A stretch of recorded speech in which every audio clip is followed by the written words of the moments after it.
I injured my back at the age of 22 just after getting married, and they wanted me to undergo back surgery. I just felt that the operation was going to end badly. Something is stirring within you, and you sense it. After they told me I couldn't escape it, I put it off for 5 years in a row. Everyone in my inner circle was told about my hospitalization in advance. Despite my cries of "Listen, I'm going to die," they maintained their denial. A chill runs down your spine. It occurred to me, I'm telling you, I need to make sure everything's all set. I wanted to be sure everything was in order, so the night before my surgery, I underwent an MRI scan with contrast dye.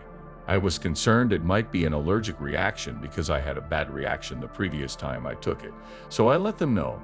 Eventually, after what seemed like an eternity at the table, someone finally commented, "Oh, that's normal. Everybody has that reaction." My knowledge is limited because I am not a doctor and I am 27 years old. Right when the dye was administered, I went by. At the time, I chose not to use the term near-death experience because it was very alien to me. I was declared dead. A few years back, I read extensively about NDEs in order to prepare for a TED talk that I delivered. In the first place, any human being can have a near-death experience, NDE. Much more than the clothes you wear, you are a living, breathing electric being with a soul deep inside. Your physical form contains some of it, and the remainder is what people see as your aura.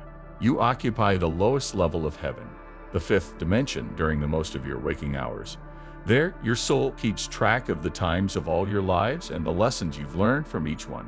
My old belief that love and knowledge were the only things that went on beyond death has been shattered by my newfound understanding that we carry with us not just our physical bodies, but also our feelings, thoughts, and experiences. From the many individuals who remain on the other side, we absorb all of their emotions, including regret, anger, sadness, and so on. Thus, in the event of a horrific accident, say, when your body isn't yet ready to die, your soul would escape the agony by escaping from your body. Fair enough, at the age of 16, my younger brother was involved in a horrific car accident. Before the paramedics came, he was back to his physical self, but he remembered standing on the pavement and watching everything happen. It's called a near-death experience, NDE, and it's different from dying. The driver's side glass of my girlfriend's automobile was smashed by a deer's head.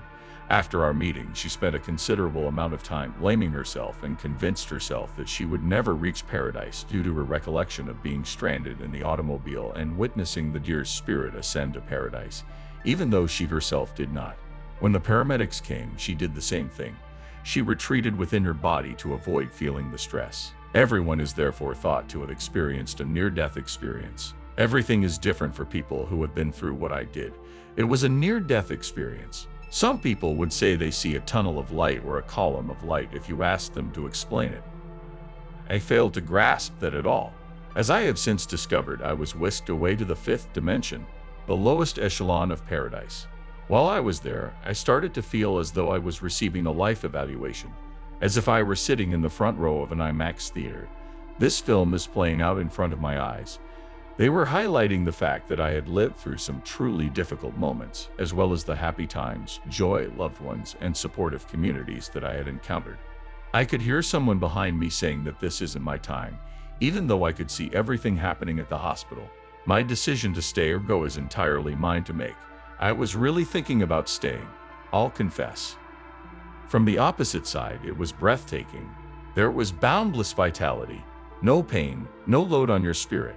Along with that, a flood of love overwhelmed me. My 2 little children were the center of my universe at that moment, and I realized after that that I was primarily here for them. Upon making the conscious decision to do so, my corporeal form returned to me immediately. The question, how long was it, keeps coming up.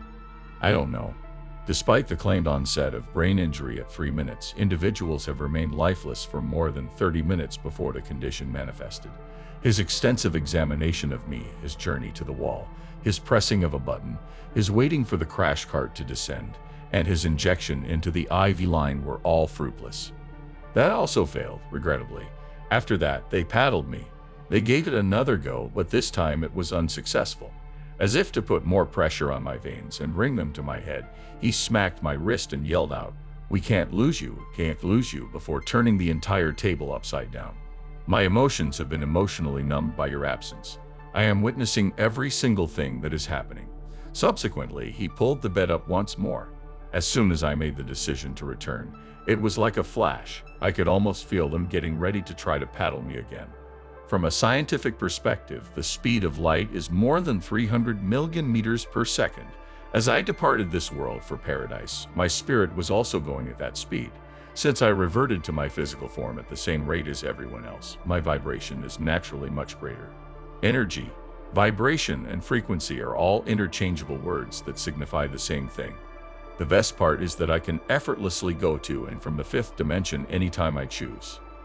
Plus, they say I may drop by any time I want or need to. There, my soul fades away. The powers that be have not yet given me permission for my spirit to physically surpass that point. Therefore, I must remain in this body even though I have seen beyond it. Hate being here. It's not staying put. It's rather short, even if it's more spectacular from the other side. This is stunning all the same. There is no concept of color. Its whole existence is predicated on our capacity to perceive it visually. Don't you think the reflection and the beautiful colors make it all come together? Many people can't see color and hence can't understand that. Live each day to the fullest and enjoy all that it has to offer. The ability to utter a horrible thing is innate in every human being. Getting there is a breeze, but then your point, the beauty and everything else would be rendered useless. See the good and the beautiful in each other. What gives this individual a place in my life?